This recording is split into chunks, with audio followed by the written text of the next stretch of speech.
Good evening. As the bumper implies, it's the Ochelli effect. I'm your host, Chuck Ochelli, or at least what is left of me. Man, oh man, my head has been pounding for a couple of days, and it's one of those weeks, I guess. Anyway, it is the 14th day of May, 2015. So, what are we going to do tonight? I'm actually going to relax a little bit because, stress, as we learned earlier, does not exactly help your chromosomes, does it? Oh, man, oh, man, oh, man. My guest tonight is Carmine Savastano, and we're gonna have a little bit of fun. This was sort of a loosely scheduled possibility for the show, so I'm doing this sort of on the fly. Don't really have it well thought out. My brain half scrambled from the migraine earlier and all that other good stuff. What can I say? Let's see. Oh, there we go. And I do actually have phones, so in the second into things a bit. Like I said, sorry folks, I am not quite on top of my game. But anyway, Carmine, how you doing tonight? I'm doing good. How are you doing, Chuck? I mean, better. Hopefully better. I'm working on it. Yeah.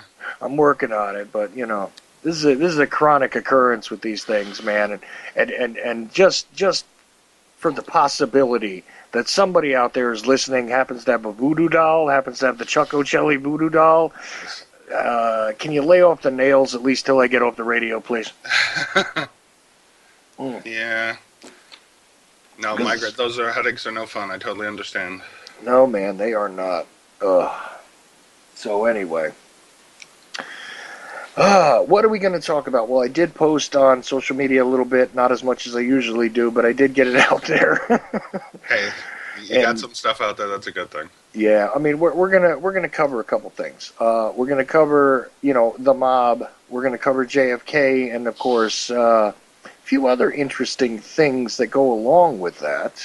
Yep, the Assassination Guide, Part 2. Assassination Guide, which, we did start to talk about on an earlier show, and this is something I think people don't quite understand. It's always good to know the playbook, isn't it? Exactly. It's kind of nice that they just sort of lay it all out there for us. Well, absolutely. And of course, Jack Ruby will wind up in this discussion, not because he was a mobster per se. Let's get that one straight right away. Yeah, an associate. An associate, right. I mean, even though people try and say that, since he was Jack Rubenstein and therefore Jewish and et cetera, had to be linked directly to Meyer Lansky all the way. Well, here's the thing, man. This is not a key player with a guy like Lansky. Jack Rubenstein would not have been part of a select group of anybody planning anything. Okay. No, Ruby. Yeah, I agree. I think Ruby is a keep in the back your back pocket until you need him sort of guy. Well, right, and this is the case with a lot of knockaround guys when you actually get into the structure, because there are people that actually spend their lifetime. There's whole museums, and there's individuals out there that are commentators just on the American Italian mafia, Hmm. or the American organized crime syndicates, whatever. There are entire institutions devoted to just the study of these organizations, and rightfully so, because they have had a great deal of influence on society in general. And hey, look, the underworld is sexy, man. I mean, there is Yeah, sex, murder, and chemical enhancements of all sorts to be had in the storyline, yeah, plus plenty of intrigue and the discussion of ancestral rights and exactly the formations of these things. I mean, it's all relevant, isn't it? yeah. Well, that's the thing too. I think that people. I think a lot of the things that attracts people to the mafia is that it has a centuries old basis. That if you really look into it, it started out with just villagers who were tired of being pushed around, and they decided that they were going to ask for the protection of somebody who was powerful in the village, and then that person just increased his influence, made friends. They ended up making a club, a social club, and then that social club, went upward and onward. Right, and this is really how organic power structures begin in a lot of cases anyway. I mean, anything that Hmm. rises to power is sort of structured in this way. When it used to rise from these organic networking type situations. I mean, look, even the American Revolution, the people that put their money in the game were landowners. Yeah. People like to point to the fact that they were slave owners. Yes, they were in a lot of cases. Well, that was very typical at the time. If you had, land to be worked and product to be manufactured in this country, there was a lot of slave labor involved there. You Oh know, yeah. Well, so and yeah, not to say that there's any justification for any of the slavery that occurred, but slavery is way older than America. oh yeah, absolutely. Slavery is the basis of the pyramids. And so, but I'm just putting it in context. You understand Yeah, that yeah, yeah. that being syndicated or being interrelated or being interfacing or whatever you want to call it is one of these things that occurs in any type of power structure, Hmm. and usually rises from the fact that there are little guys who go to guys who have money and influence, Yep. and that's the reality. So the nefarious building of this power structure is not so nefarious. It's actually pretty practical and really quite a utilitarian thing that occurs in societies anyway. Hmm. And yeah, I mean, some people base it out of Sicily directly. Some people say it came out of other parts of the southern part of Italy, the American version of the mafia, and I hold up air quotes when I say that. Yeah. Uh, you know, but the thing is that power structure and that organization, was imported to America Hmm. just along with everything else. Pizza was not imported to America; it was created here. Yeah. But well, not created; it was popularized here. Yeah, it was just a quick lunch that they could do in Italy for their husbands that they could put in a cloth or a bag. Well, yeah, there you go. And really, it was accidentally created after the red, green, and white flag was brought into being, and Hmm. a local artisan as I'm trying to recall this story. Celebrated or Yeah, to sort of celebrate the new national colors, created this thing, which was similar to a modern pizza, nice. just sort of on the fly, and that's what you got. But it really, again, something that was popularized in America. Hmm. The concept of the American Mafia, the fact that it gained a lot of fame and everything, is something else that occurred again stateside here. Yeah. Because of the organization of stuff like the commission and Hmm. and the story of Lucky Luciano, which they're gonna, there's another brand new series going to come out describing what happened there with Lucky Yeah. Luciano. Coincidentally, another guy who happened to carry the name on some documentation, Charles Edward, which is pretty funny because those are my first two legal names. Nice. Anyway, I always like to point that one out. Yeah, there's no Luciano does definitely have a major role in the formation. I like to look more at because I know Luciano's the tough guy that everybody likes to talk about, but I like more looking into Lansky and Rothstein, because they were the ones who laid the groundwork for the big associations. Like, I think it couldn't have happened, of course, without men like Luciano, Capone, enforcers, people that went out and took what they wanted. But, without the brains, I don't think they would have gotten as big as they did. Well, right, and that's not to say that Salvatore there was not a brilliant guy. Oh yeah. You know? No. Yeah, I think he was great for. I just think that they were thinking of different, as were Luciano and other people were thinking of, managing their mafioso contacts in their empire. I think people like Meyer Lansky, like in the 30s, he was dreaming of making Cuba what it was in the 50s. So I just think there were a few of them that were playing on a chessboard much bigger than the rest. Right. Well, Lansky was a visionary. Really, I mean, some of the communication hubs, the financial, interactions and things like this. And meanwhile, we're not going to really get into mob history. I just think it's worth mentioning that, that there is a whole lot more of a textured kind of history as opposed to what Hollywood generally likes to show you, or that ridiculous series Boardwalk Empire on HBO used to show you. There's a lot more to it than God help us. What's that actor's name who looks like somebody hit him in the face with a rake after they lit it on fire? What's that guy's name? Buscemi. Oh yeah, thank you, Buscemi. Steve Buscemi. I liked some of that show, but yeah, there's a lot of dramatic license that people need to not attach as, none of those shows are factual. Just like I try to tell people about the movie JFK. Right. It's got some good ideas, but it's a movie. It's not anything to base any research off of. Yeah, and sadly, I mean, Stone working at the time, to his credit, actually did employ researchers and attempt to inject, real fact. He did. I mean, and I think there is some fact in there. It's not all fabrication by any means. But I think I'm sorry. Go ahead. I'm sorry. It ends up being a blend, a sort of a composite of reality and fanciful ideas. Mm-hmm. That happened in that case, and that always happens with these mob situations. Oh yeah. The glorified mobster is, first of all, the more decadent side of that is actually way more extreme than what they ever show you.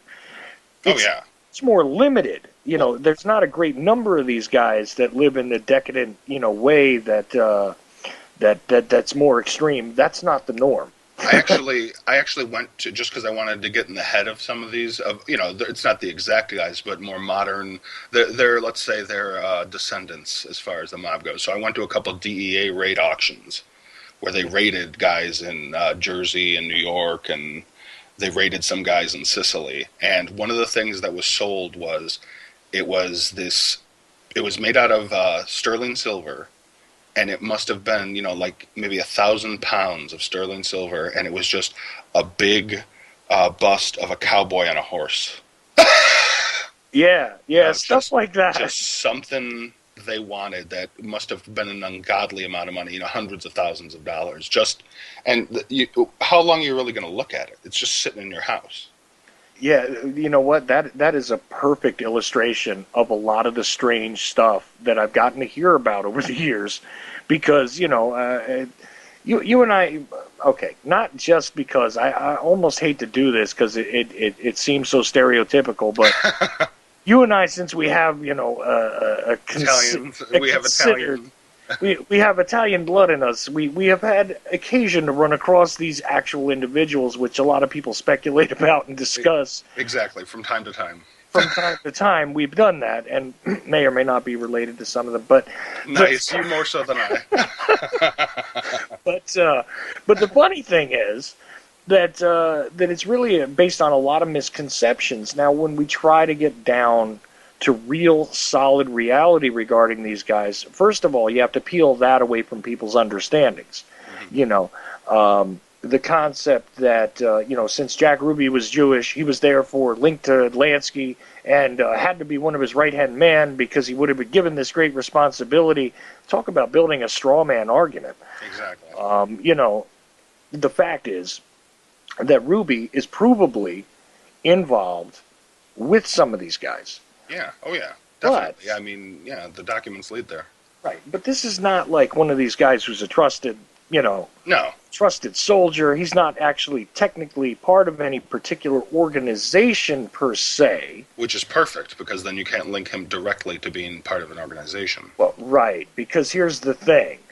That's what actually makes him better to be used as one of the possibilities. I mean, I'm sure there was a couple of different ways that Oswald could have been disposed of, but here's the thing. What are you going to do? Say he tried to escape?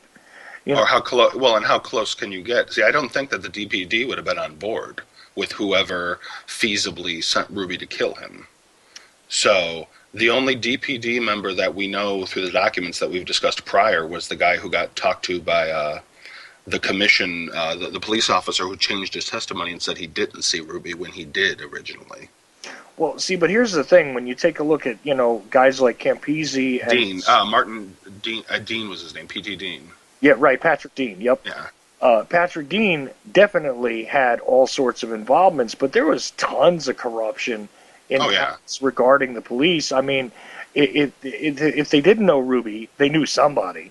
Yeah, they probably knew the Campisis. Yeah, the Campisis are good. That's why I started there, because, there is also the more famously pointed to fact that Joseph Campisi goes and visits Ruby, first day or second? Little personal visit, Second day in prison after he offs the most famous prisoner in American history on live television. Yeah, he just wanted to go say hello, talk about the weather.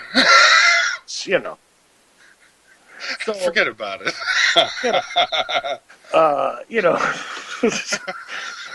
And there could have been all sorts of reasons for that. We don't technically know what was.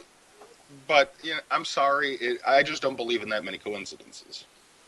No. You got phone calls in the HSCA to Ruby from mob people he hadn't talked to in 10 years. Right.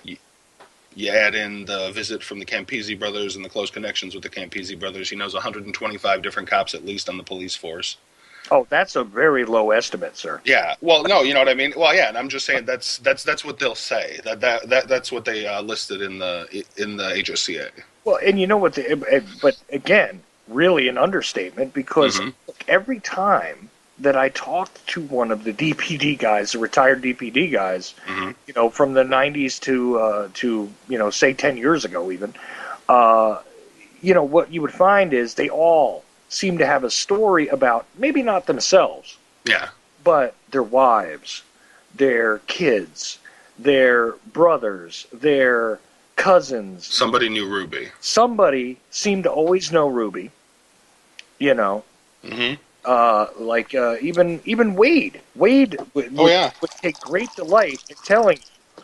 I wish I had a video in front of me right now of the video that it took with him, because he would take great delight in telling you know who that guy was that spoke up at that press conference, like as if this was something new to me. Yeah. You let an older guy like this speak, so I did. But, hey, that was Jack Ruby that corrected me on that.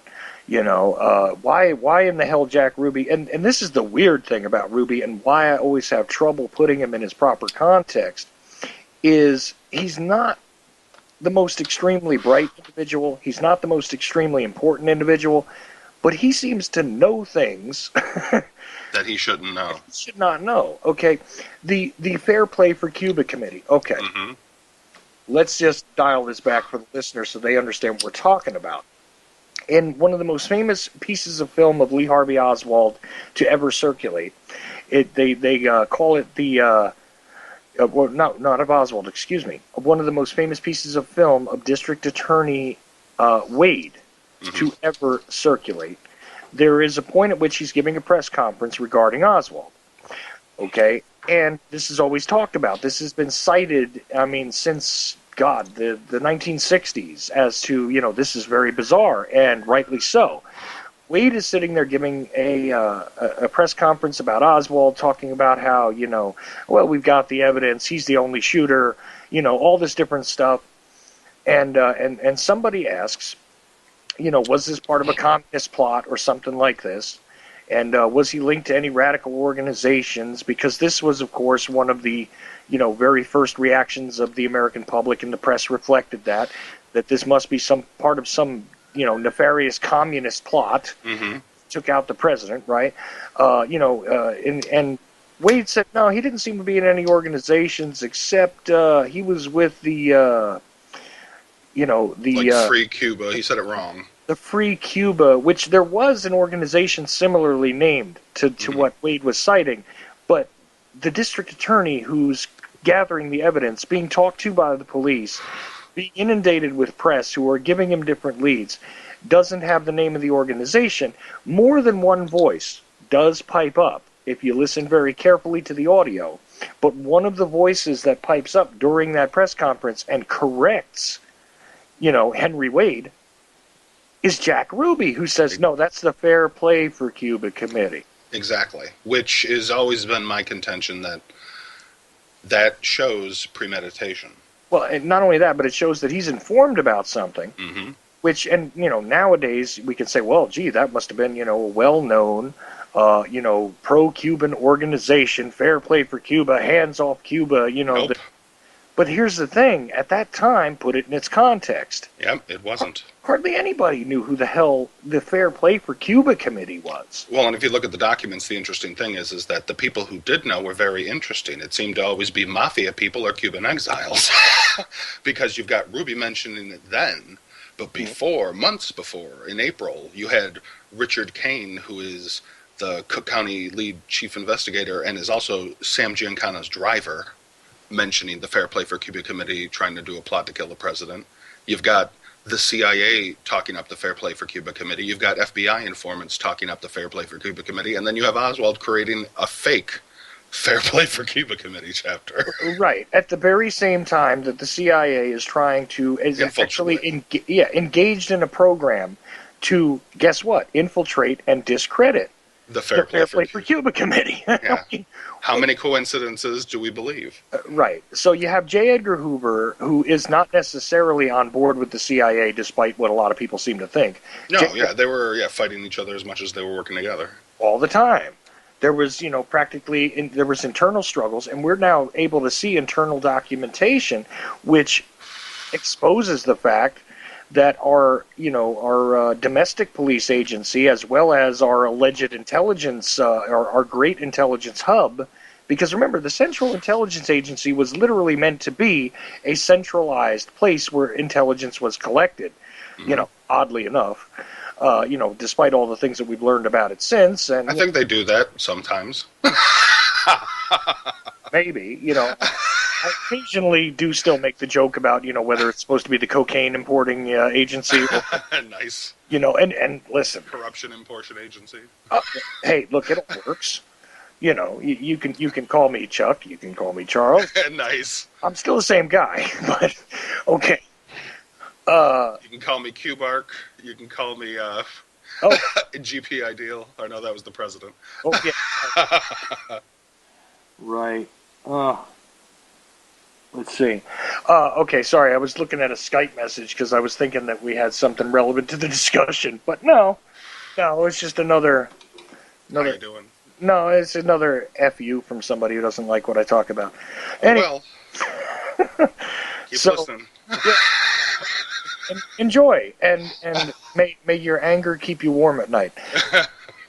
What are you going to do? You can only talk to the reasonable people. The unreasonable people are just going to rant. So. Yeah. So, all right. Anyway, back to it. But this is interesting because there is documentation for not only the FBI and the CIA, and Oswald, who, now has made TV appearances in New Orleans after his arrest and also gone on to a radio show, or actually 2 radio shows, one of them being Latin Listening Post and the other one being Conversation Carte Blanche. The one DSU thing, and the other thing was Ed Butler by himself, which, I can't find any of the other Latin Listening Post programs anywhere. I don't think anybody really saved all those, but they probably do exist somewhere. There's an audiophile who's got them out there. But here's the thing. Now, this guy could easily be painted with this brush of being, at least pink, if not red. So there you go. And on top of it, yeah, people say, well, he was part of the Fair Play for Cuba Committee because he was out, stumping for them, and he got arrested for them, and he's handing out their literature. And But when you Actually, really look, yeah, no, he's not. no, he's not. And he had written a letter which, was intercepted by the FBI. They already knew this.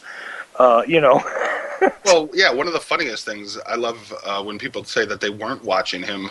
The FBI and the CIA, that's all they were doing up until just before the assassination was watching Oswald in various ways. I mean, they had the FBI, one of their informants was Lillian Moret, was his aunt. right, His aunt was informing the FBI on him. right. At the very least, Yeah, there's all kinds of people actually all around Oswald who are informing, asking for guidance. I mean, even De Mohrenschildt. I mean, what do you yeah, want me to do with this guy? yeah. Are you breaking into my house and changing my manuscript? That's another question he had for the FBI. Yeah, but hey, you know, look, there's no accounting for all the things that people say, but I mean, the fact is that we can find the documentation for this stuff. Yeah, It yeah. was going on. It actually happened. So anybody who says that Oswald had no links to the United States government, after his Marine service was, Has not been reading a lot. has not understood the game here. But okay. So that being said, there's also quite a history on Ruby, like you were saying. I mean, Ruby's involved in the Cuban adventure, Mhm. regarding, the fall of Batista. The fact is that, Cuba was a different place, you Yeah. know. Well, when I was discussing recently our friend with Rob Clark at the Lone Gunman podcast, we were talking about the mob, and one of the documents that I went over with him was uh, there was an English reporter that said that he was in a cell with Santo Trafficante, and he was visited by a mobster called Ruby over and over. Right. Now, here's what the interesting breakdown on that is too, is that see, Trapacante is later to be known as a much more significant sort of boss. Yeah, yeah, he was just the kid who inherited his father's empire for a while. Yeah, but see, at the time he's sitting in a cell in Cuba. I've seen depictions of this where he's It's sitting nice. in luxury and everything Yeah, else, but it's that's not the reality. no, no, no, no, no. Fidel did not give luxury cells. No, no, not at all. Uh, it, and certainly not for the American interests that had, basically been in collusion with the government he just overthrew, Yeah. et cetera, et cetera. If But anything, if this is Jack Ruby that was visiting Trafficante, I see him as a courier to try to help him in his release or get him things he might need. I don't see him as anyone of significance that Trafficante. Once again, with Trafficante, the interesting, I think, divergence in the mob is in the 50s, once the commission and everything's set up, when they busted the, I think it was early 50s, it was in upstate New York, the meeting of all the leaders when they were setting up the commission. hmm When that got busted, Giancana and Trafficante were there, and Lansky knew that it was going to get busted, so he didn't go. right, right, and again, if you pay your people correctly and you pay the right people, well, you get that advantage, don't you? Yeah. So it's But not like they were all on the same side either. yeah, well, that was the other thing, is that there was a power struggle going on at that point in time as well. Among the den of thieves that people like to seem to think was all in collusion with one another. That wasn't necessarily true. There was a reason why you divided territories. Hmm. Yeah, exactly. And the commission was ultimately a product of too many turf wars that everybody gets murdered. Right, which wound up being counterproductive. I mean, obviously after the South Side and North Side incidents in Chicago and all that, Yeah, you know, Valentine's Day massacre and all that. right, and then in light of the fact that the Justice Department was going through a change in the '60s, Hmm. this caused a sort of different atmosphere for these guys. Yeah, they had to evolve or die. Yeah, exactly. And I argue that they did evolve, and they haven't Hmm. exactly died, but No. they have shed some of their numbers a bit. Well, yeah. Plus, you've got the Irish, you've got the Russian mafia, you've got Yakuza, you've got other interests now in our major cities. Right. I mean, even the Haitians came in for a Yeah. little bit there. They were doing some business, and of course the rise of the gangbangers also being involved in some of the same business. Yep. That wasn't as huge a part of the equation in, say, the 60s and the 70s as Yeah. it became in the 80s, 90s, and ever forward. Well, yeah, I would imagine that like the old oppressive, regime laws of segregation helped them in some ways because it kept everybody locked into a certain area. It kept all the Italians in one place and the Irish in another, and just the normal segregation. Then you've got the actual segregation laws that kept black populations in their own areas as well up until the 60s. Right. So as does the world change, so does crime evolve. I mean, Mm-hmm. bottom line. But back to Ruby. So we see his involvement, at least potential involvement very early on with these guys. So, to say that he wasn't, connected to the mob is ridiculous. To say that he was a big player, regarding the organized, families and things like this is also just as ridiculous, in my estimation, anyway. Oh yeah, no, I think as always, it's in the gray area. It's neither black nor white as people like to paint it. He wasn't, Exactly. the commission tried to paint him as just a avenging angel, crazy citizen, which is ridiculous because we can look into their documents that they have and show that they knew.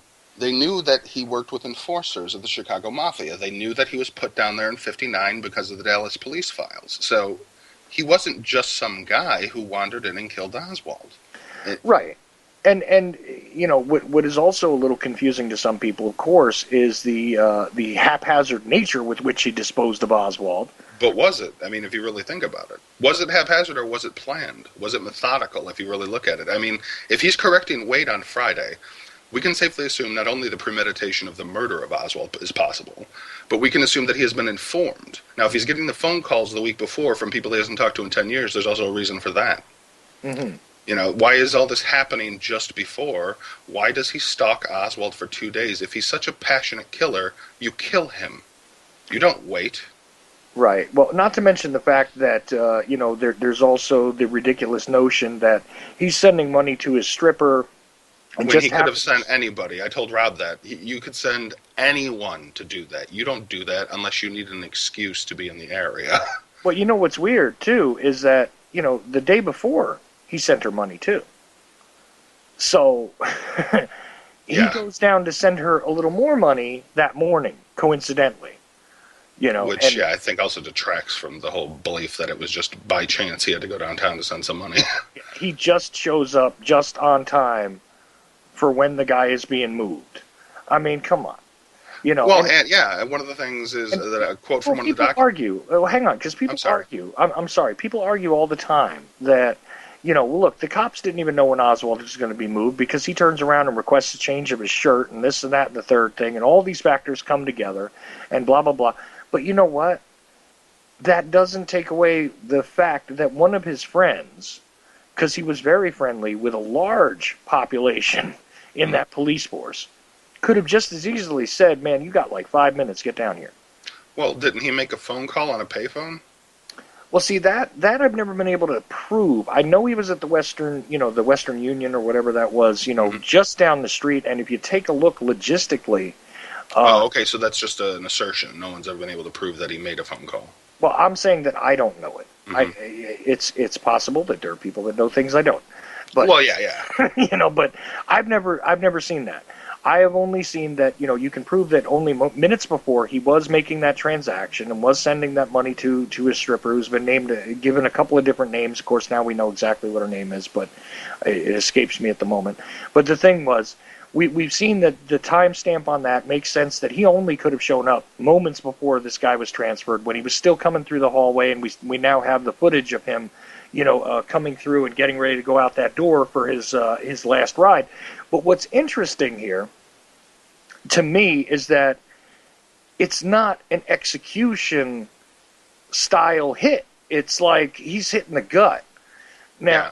there's contributing factors that come after that, and it gives a little bit of credence to those that want to say that Ruby was, just kind of in the right place at the right time, and circumstances, conspired against Oswald surviving, because after all, he may have survived had they not had that intern, doing chest compressions on a guy with a gut shot. Yeah, to bleed him out faster. That's bizarre, and nobody's ever been able to tie that intern to anybody.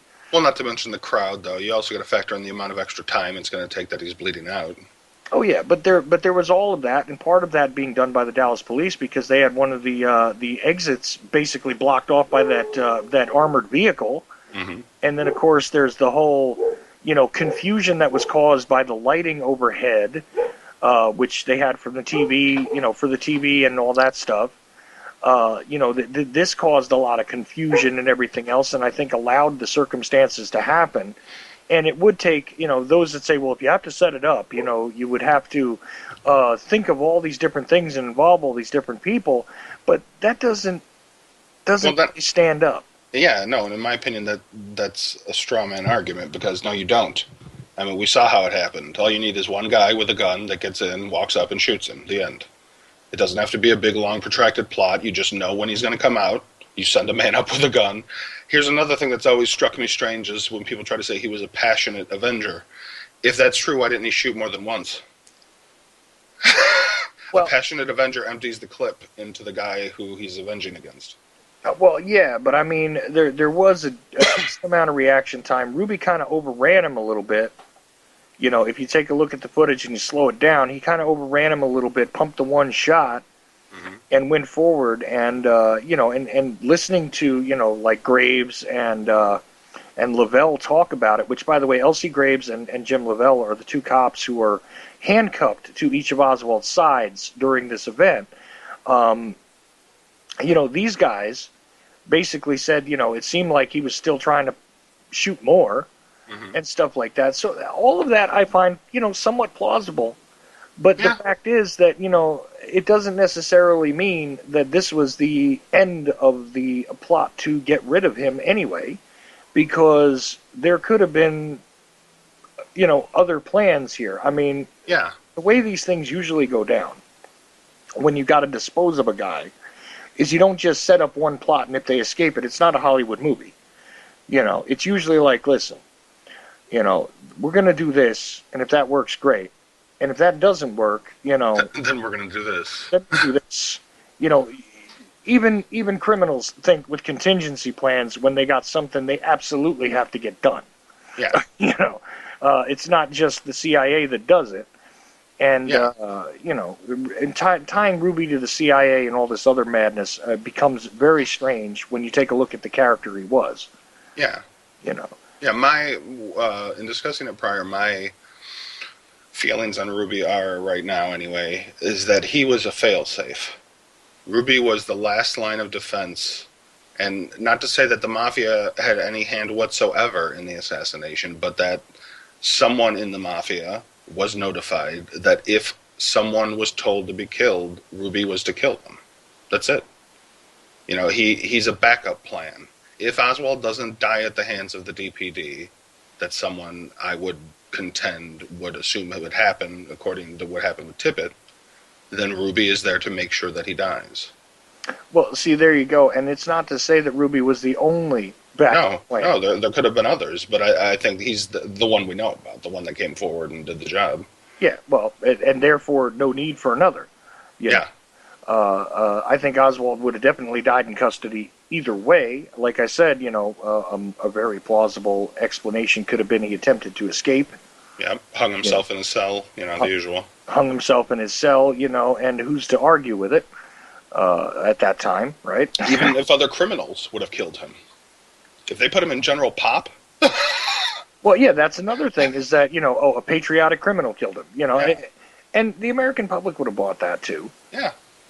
So, but it was always amazing to me, and even when I was 9 years old and I first heard about this, I said to myself, something is very wrong when a guy in police custody is just magically killed, by random person.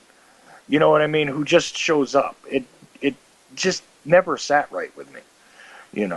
Well, in this instance, I think there's definitely, I'm sure that, it's possible it could happen, but in this instance, no. There are too many moving parts, too many agendas at work.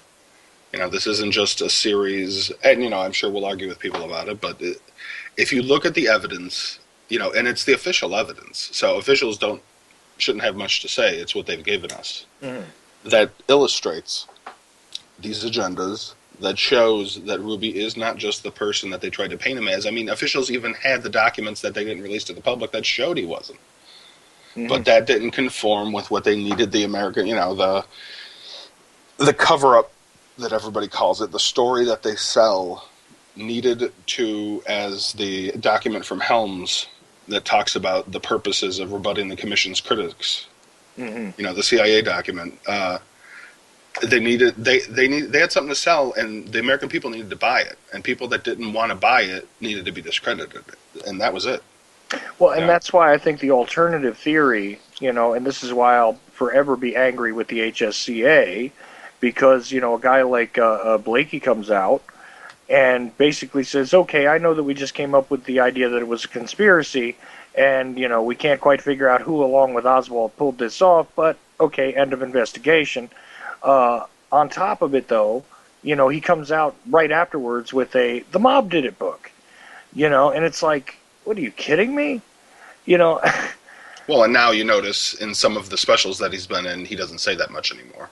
Well, he still has his mob ideas, but, hopefully he's reassessed the fact, him having so much more access to evidence that we never saw, that there's no way the mafia had the power to do it alone. Well, that's the thing, is that, and where I sort of butt heads with people on this is that is exactly the right statement to make, is that the mob doing it all by themselves is just, it's counterintuitive. It just could not have happened that way. No.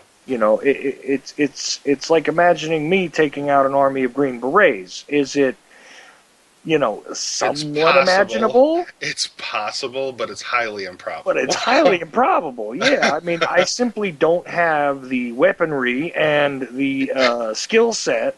Unless you have a drone. Now, that and might you're located 100 miles away. Oh, don't get me started on that conversation again. Sorry. I told you, headache. All right, anyway. But moving on. Okay, so Jack Ruby's an interesting character, and like I said again, based on the documentation alone, you can see that he's part of a nexus. He's definitely a knockaround guy, and even though a lot of the Mob Did It guys hang their hat on Ruby as a sure sign, and it's funny because also the Israeli Mossad did it people and the Zionists are responsible for JFK's death. Dave Sharp crowd, as I like to call them. There you go. Those guys also hang on Jack Ruby because, look, he was a Jew. And it's like, So?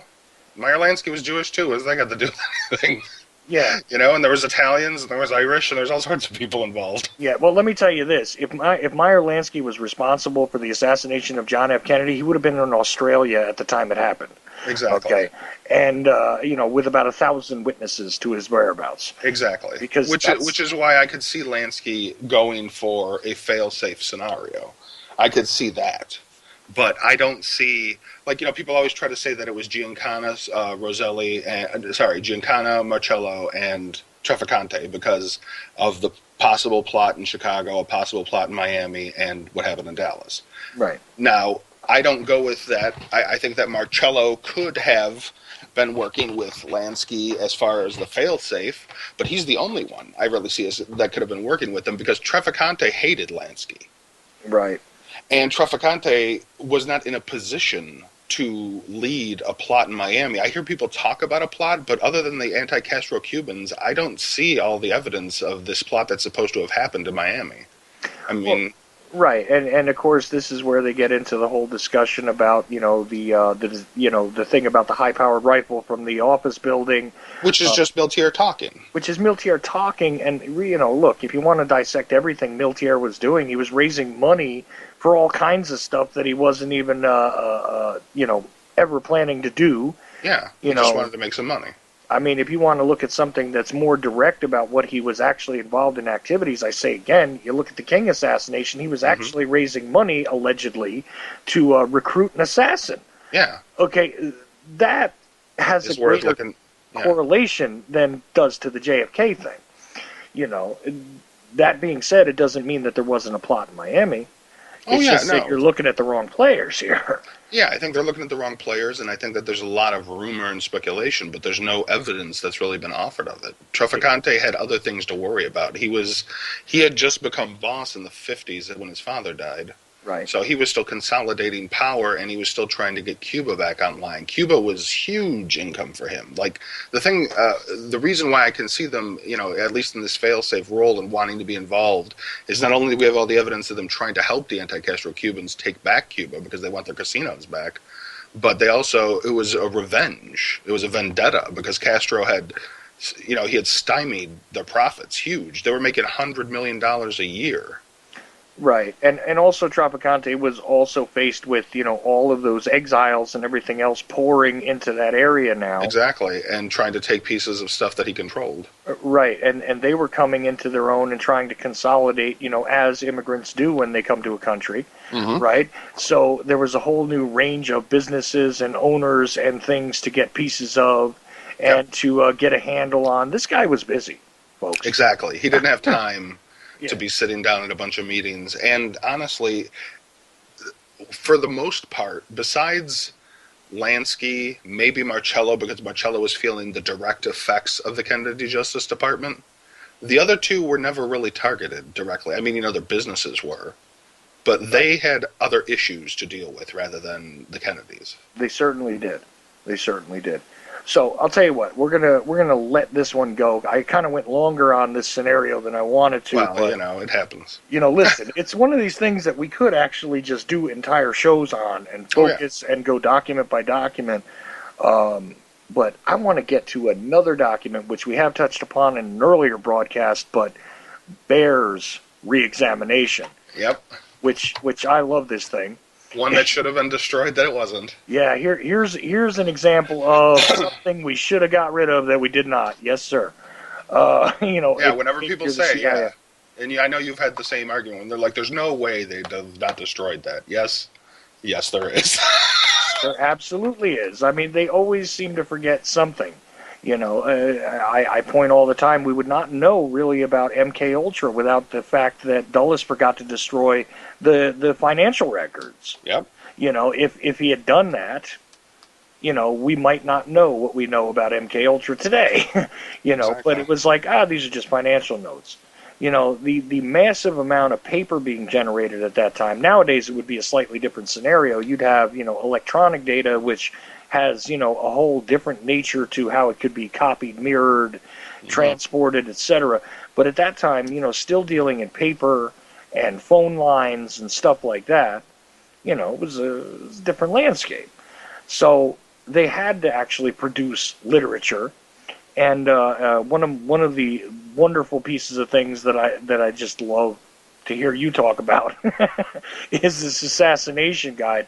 So why don't you give people a brief explanation of what it is again, and then we'll get into some particulars. Okay. Basically, it is a guide to assassination that the Central Intelligence Agency constructed in 1954. And it was used originally for the Guatemala documents when they were doing Operation PB Success, when they were talking about toppling the government of Guatemala, which they eventually did. In the guide, it goes into the specifics of what you're looking for as far as an assassin, what you're looking for as the situation, justification for certain things, how you would undertake it to make it look like an accident in some cases. Who you can place blame on. Yeah. Alternate parties to give assign blame to. They're an instructional guide to assassination. And of course, it was released with we can neither confirm nor deny such records exist. Yeah. When they were asked. So it came when Robert Gates opened up this document came out when Robert Gates declared the CIA would open some of its post-Cold War stuff. And it just talks about Jacob Arbenz. He was the president of Guatemala. He was one of the targets under PB Success. That's right, Arbenz. Yeah, so in the guide, what we've discussed prior were, some of the weapon weapon choices that would be best, some of the methods that they used. And I wanted to start today with something from the guide where it states it was the guide states assassination is an extreme measure not normally used in clandestine operations. It should be assumed that it will never be ordered or authorized by any U.S. headquarters, that the latter may in rare instances agree to its execution by members of an associated foreign service. So what the agency in one nation cannot do might be offered to those of an allied nation to undertake. Right. That's my part at the end there.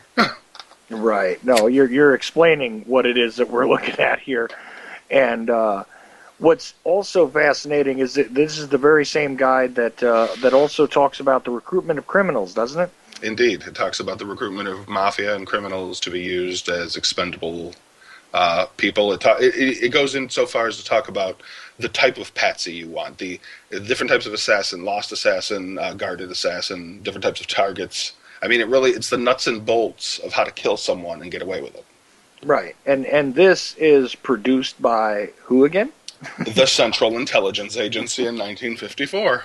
Right. So, unnamed operatives produced it. There's only one name in any of the pages, and it is a reference to Allen Dulles. Yeah, Allen Dulles, the brother of John Foster Dulles. Yeah. Head of the Central Intelligence Agency at the beginning of the Kennedy, and had during the Eisenhower presidency as well. That's correct, and was also the guy who was, let go by Kennedy. And then later the Bay on of Pigs was, practically the most active member of the Warren Commission. And we know that Dulles also lied to the commission itself because he never mentioned the Castro plots or any of the illegal activities that occurred that could have facilitated what ended up happening to John F. Kennedy. Oh, sure, but if you read the executive sessions, though, you get to find out that not only did he lie, but he would sit there and tell you, of course they're going to lie to you, and he was honest about some stuff, I guess. Yeah. I love how he just kind of goes, what do you expect from a CIA guy? By the way, I'm a CIA guy. Mm-hmm. I mean, it's like, yeah, big shocker there. Okay, sorry. Oh, it's fine. But going on into this, I mean, this is literally a document which was produced, and it causes me to wonder, like, who is this being produced for, right? This is during the time we're involved with the Guatemala thing, which is often an understated sort of piece of our intelligence history. Mm-hmm. One of those things that Arbenz never comes up. You know what I mean? Yeah. Much like Lumumba and what went on there, exactly. It's not talked about very much either. If people want the background on that, at the Neapolis Media Group YouTube page, I have one of the documentaries on the murder of Patrice Lumumba. That was another Central Intelligence Agency associated action. Right, and of course, in the 50s, you have the situation with Mohammad Mossadegh. Yep, when they killed Mossadegh in 52 or 54. Over and over. It just seems like people don't, because it happens in so many different places and not a lot of people connect all the pieces. You don't see that they did this over and over until finally, I think it was Colby in 73 when he came out with Family Jewels in an open session of Congress. That's what really started to curb it or at least make them hide it better. Yeah, for sure. And, of course, we got further confirmation of that stuff after the JFK Records Collection Act. There was even more stuff that tumbled out, kind of mixed into that documentation. Mm-hmm. I wonder why this is associated to the Kennedy assassination. Yeah. No, this didn't come out until 95 when Gates released it. So I came across it in, about 3 or 4 years ago. Right. And I just started putting it up everywhere I could. Once I came across, I'm like, this is it. This is, this isn't necessarily, the exact game plan, but this is a good bones of what happened. Yeah, like you said, the nuts and bolts, really. Mm-hmm. What was going to hold the rest of it together. You could build the materials from the local materials, but here's your instruction guide. Exactly, and how many people's hands did this go into? We know that it went into all of the Guatemalan insurgents that went against Arbenz. We know that it went into all of the CIA agents that were there, probably all the people they taught. How many criminals were given access to this? Oh, right. And the thing is that and of course, if you were handed something like this, you had access to the assets to pull it off. I mean, they wouldn't just give this to everybody. Yeah. You know, So it's just it's fascinating. Oh wow, a Skype question that's relevant. Okay, Hmm. cool. What are the family jewels? The Family Jewels documents are a collection of basically the worst of the CIA's programs through the 40s onto the 70s. And they were, what had happened was is James Schlesinger was appointed by Richard Nixon as one of the revolving door CIA directors after Helms was gotten rid of. Right. And Schlesinger ordered that everybody who did anything outside the charter bring him the files of it so that they could find out what the hell was going on. Because in a lot of cases, as we talked about, compartmentalized missions were going on, and the leaders didn't know. Helms and other people like Angleton were doing secret things that the whole association didn't know about. Right, and that's why when people criticize me for saying that the CIA was the most responsible party regarding the Kennedy assassination, in my estimation, that I'm wrong because it's like, well, listen, it's not necessarily CIA proper, the public understanding of what the CIA was/is Yeah, that pulled this off, but guys who were definitely involved in that business, rogue elements. rogue elements for certain. Yeah. Doesn't mean that CIA proper wasn't complicit, because I'm not going to believe for a moment that these guys ever really leave the agency. Well, no. Well, I don't think they leave. My view of it is, first of all, I don't blame any whole agency for what happened, and I know that's not necessarily a popular view. Mm-hmm. I don't blame any whole agency for what happened directly. I don't think that it was the FBI or the CIA or even an upper echelon of the CIA that ordered this to happen. I think that it's more likely that it was a small group of people who had these means, had the agents to do it, had the criminals and the exiles to do it, and made it happen. And they knew that their upper management would take all the heat because they had done all these programs before. See, and that sort of explains why the cover-up has had to be maintained ever after. Yeah, they have to save themselves because I don't. It's like with Garrison. It wasn't that Bannister or Ferry or Shaw had anything to do directly with the assassination. It was that they all led back to the agency, Right, and that ties them to it, whether it's true or not. well, they were all the bridge. They were all the actual gap filler Hmm. between Oswald and the agency that he could lay his hands on. Exactly. And that's why he did what he did, and in that way, I think he needs to be applauded. Oh yeah. I don't, sort of deify him like some people No, do. no, he doesn't need to be sainted. He was a man. He made mistakes. We know about the thing with Weisberg.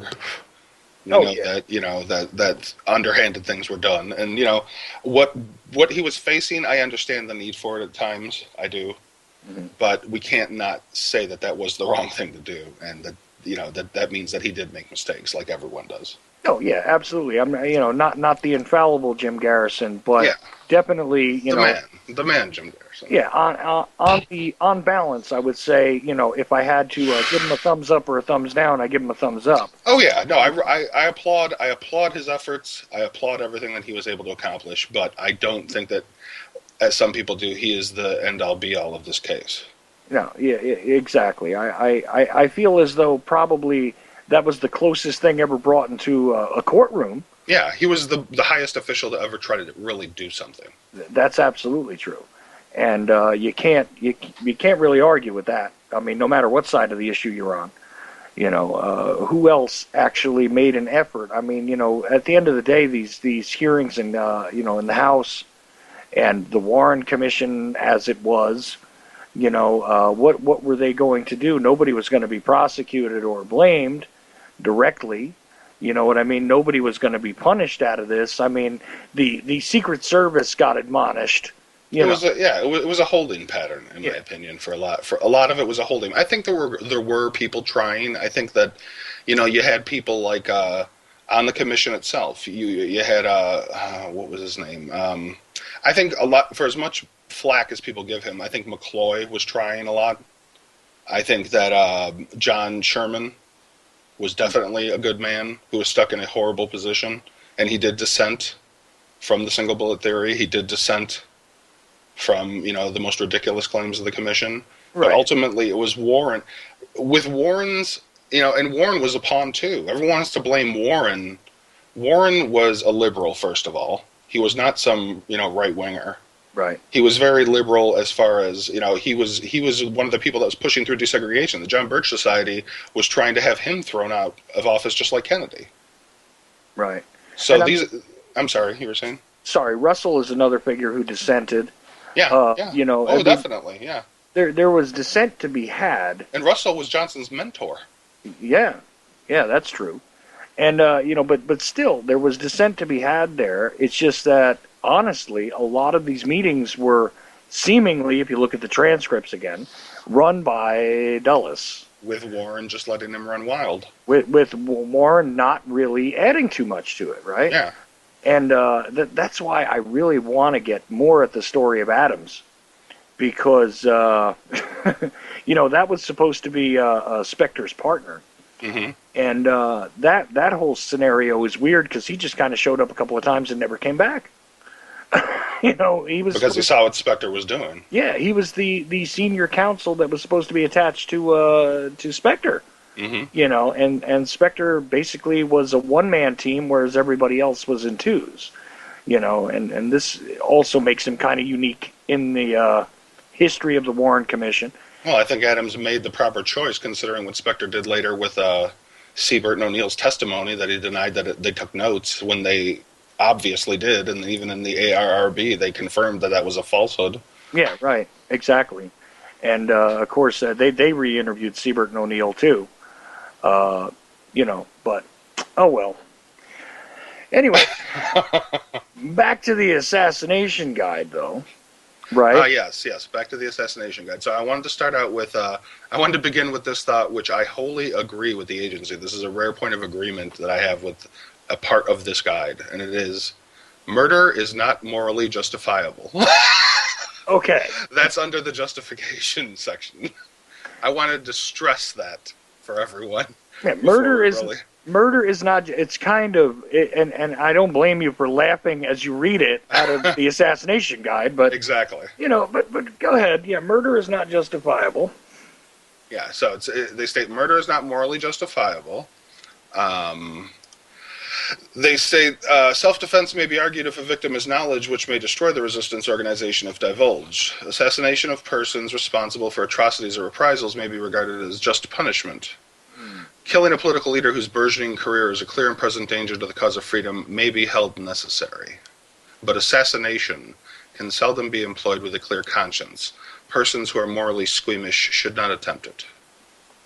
Ah, so a warning label. Exactly. This is the, if you're going to assassinate someone, you might want to think twice. Just look at Jimmy Doe. Nice. Exactly. Goofus just goes out and kills people. Yeah, I was. Where Gallen thinks reads about the it. guide. Reads the whole guide. Read the instructions before you do it. Apparently is. Yeah, some adult assembly required. Okay. Yeah. Wow, and it's just it's. I mean, it's laughable, but this is real. Yeah. The CIA wrote this. We are not kidding. Yeah, this is not like some cartoon thing that we assembled here. This is. You are not listening to The Onion.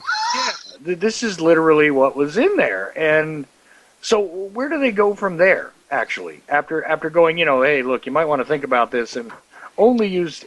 I mean, really, I'm very sure that where we go further in this discussion is going to be, make sure that you have people that don't really have a good moral compass, because they're real useful.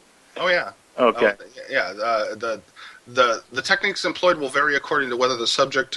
They go into classifications next. So we've gone over some of this, but basically they talk about whether it is to be a lost assassin, or if it is to be a safe assassin or a secret assassin, which are basically the three different types. The secret assassin is supposed to get away with it. The lost assassin is supposed to die. And the safe assassin is supposed to be someone who is has a backstory that will explain why they were there, which will stand up to scrutiny. For instance, the assassination of Julius Caesar was safe, simple, and terroristic. You know, it was done by officials. It was a simple assassination just with, bladed weapons, and it was terroristic. It was meant to kill him and to detract anyone who would support him from doing anything in return. Well, right, and that makes sense. But, what type of individual really falls into that category? You gotta think, and these words, these phrases, these categories, all of them were selected rather carefully. Never have I seen an instructional manual or instructional pieces of literature, let's just call them, that were given to people in the agency that weren't very carefully worded and well thought out. So I'm very sure that as we progress through this thing, we find that they covered the ground pretty well as to what can be done, can't be done, should not be done, right? Yeah. Oh yeah. No. Yeah. They. Well, another section is the planning section, where they talk about the decision to assassinate has been reached. The tactics of the operation must be planned based upon an estimate of the situation similar to a military operation. We went over this a little bit before, but basically, they want you to find any of the security holes. They want you to find. You're supposed to set up a military-style plan for each of these occasions. And that's extremely relevant because exactly of the similar, perhaps military-style assassination in Dealey Plaza. Well, there you go. Like, why is it that you would not have, ballistics evidence all over the place, stuff like this? I mean, okay. I heard you talking about this on Rob's show. By the way, big shout out to the Lone Gunman podcast, and you guys should go check out TLG, which Rob Clark does. If you're interested in JFK related stuff, Rob is all over the map and really is a different animal from me, but somebody I definitely support. Me too. Yeah, you can find him on the recommended section of the tpac.com as well. There you go. And also... and Chuck. Yep, me too. But you can also find Rob Clark on Facebook if you want to talk to him. He's pretty accessible and willing to talk to most people that are reasonable, and get into it with him. And I love the way he does his stuff, man. Yeah, well, people say they like the variety between the three of us. It is interesting because, I go for a lot of context. Carmine's like, show me the money, pretty much. Show me the paperwork, show me the evidence, and Rob gets into some speculation, some interesting stuff, and don't necessarily agree with him on everything, but I do like the way he does it because it's just very real, straight. Exactly. No fat on the argument. Yeah, none of this, well, let me draw the comparison to... No, he doesn't do any of that stuff like I do. He just kind of goes, this is what it is, I think it is, and this is what we know. Now what? Exactly. Yeah, no. Exactly. And love it. So anyway, back to this assassination guide. Yeah, well, we went over before where they had accidents, like in a river, or if you want to make if they're a drug user, you can pump them up with a lot of morphine and then inject a little bit of alcohol into their veins to make it look like alcoholism, poisoning, stuff like that. I mean, those are just a few of the new part I wanted to get into were the use of edged and blunt weapons. Before we... Okay, yeah, let's get into that because... again, with the forensics, right, like in Dealey Plaza, okay, when it comes to ballistics evidence and stuff like that, you make a very logical argument regarding, some of the ballistics, I think, disappeared. Yeah, okay. Was wiped away most likely by the crowd, by, spectators, by people taking stuff. There even might have been people who were actively doing it. Right. There's all kinds of possibilities here. Like, I honestly believe that there was a bullet strike over by, across the street, over by that manhole cover based on the witness testimony. Okay, but ever after, you find no evidence of it anywhere. This is why when a guy like Bugliosi says, well, how come there's no other evidence? Well, First of all, every single piece of evidence was mishandled in some way or other. You have the bullets that seem to be Carcano bullets, which were found, Mm-hmm. but they're all found under suspect circumstances. I mean, every last one of them. The Secret Service, you get an idea that there was a partial cleanup of the crime scene, okay, which the crime scene now on wheels, mind you, in the car and all that. Now, you have bullet fragments which are found in the car. You have the CE-399, which is just the most terribly tainted piece of evidence I've ever seen. I mean, you can't even trace the chain of evidence on this thing without running into problems. I mean, 2 bullets show up at 2 different times a day and allegedly become one. You have it being discovered by a janitor, essentially, in the hospital on a stretcher. Supposedly, supposedly, depending on which story you believe that the commission talked about in the executive sessions. Right, and the problem, of course, being that when you really try and pin it down to that guy, which stretcher was it found on? Was it actually in Connolly's stretcher? Was it on Ronald Fuller's stretcher? Was it on Kennedy's stretcher? Was it on Kennedy's stretcher? And then if you listen to the nurses talk about it, they're like, we found a couple of bullets, Mm-hmm.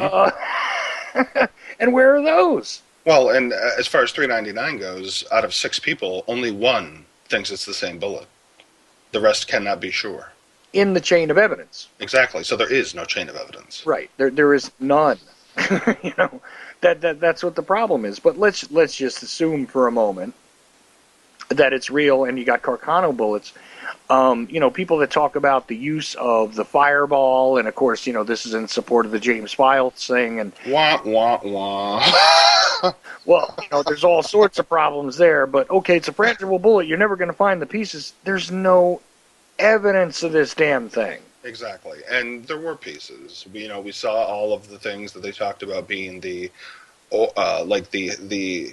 almost like a star pattern inside the brain. You had the fragments that were left in Connolly, if right. there were, which they think that they didn't get everything. You have the fragments that were pulled out of Connolly and Kennedy, and I mean, we have. I am more than willing to say, as we've discussed before, I think a Carcano ballistic evidence is all we have. That's one of my biggest oppositions to the Mauser, beyond the fact that Lane misread the document and ran with it, and that Craig never originally mentioned it in any of his testimony. But beyond no Mauser, the Fireball's got even less evidence. At least the Mauser made it into the first run of Weitzman's affidavit. The Fireball, there's nobody who saw James Files anywhere near there.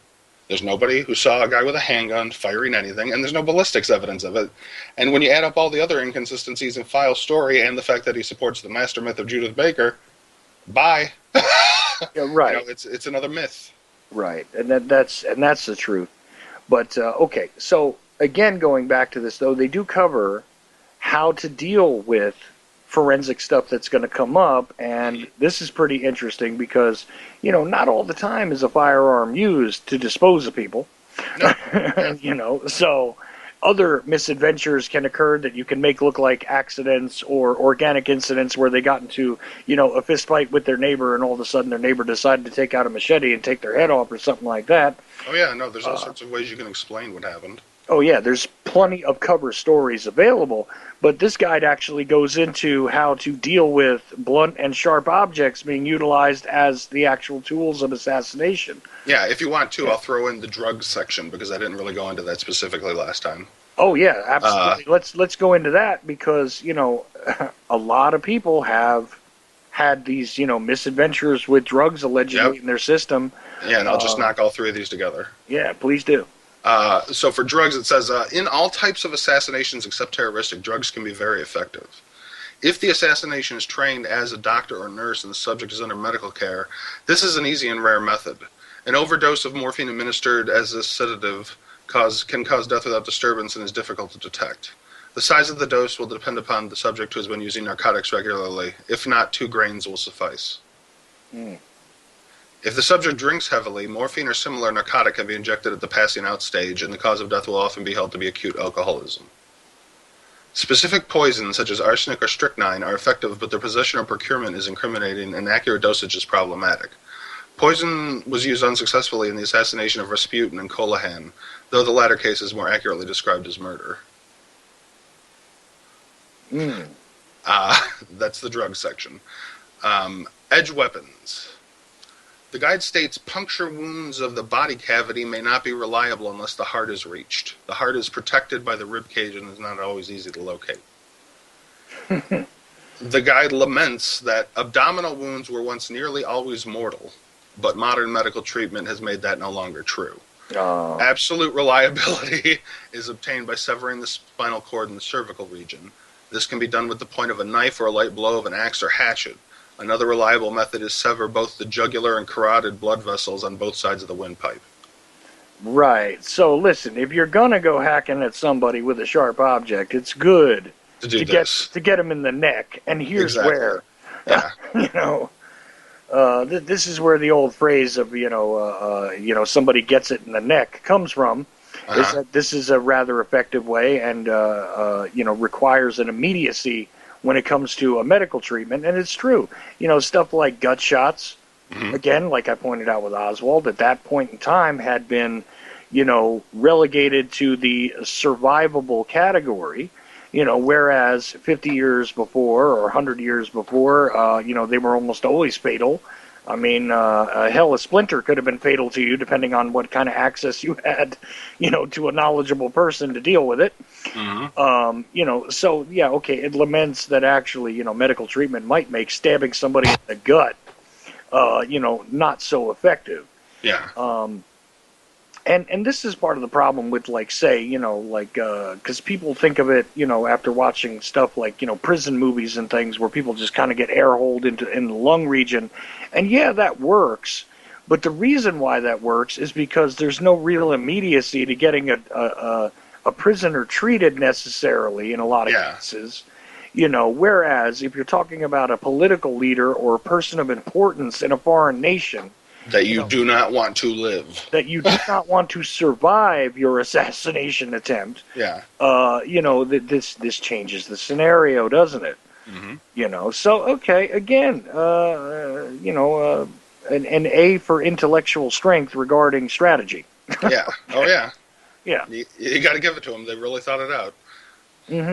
So what about the other blunt objects? Do they go into that too? Or Yep, blunt weapons. Regarding blunt weapons, the guide stresses that these weapons require some anatomical knowledge for effective use. The advantage of such weapons is universal availability. Blows should be directed to the temple and to areas near the ear and rear skull. The guide warns that other areas of the skull are not as reliable because of the thickness of the skull. A hammer may be picked up almost anywhere in the world, the guide says. Baseball and illegal bats are widely distributed. Even a rock or a heavy stick will do, and nothing resembling a weapon need be procured, carried, or subsequently disposed of. Right, and this is much like, the Hells Angels are quite infamous for carrying stuff like hammers, because, hey, it's not a weapon.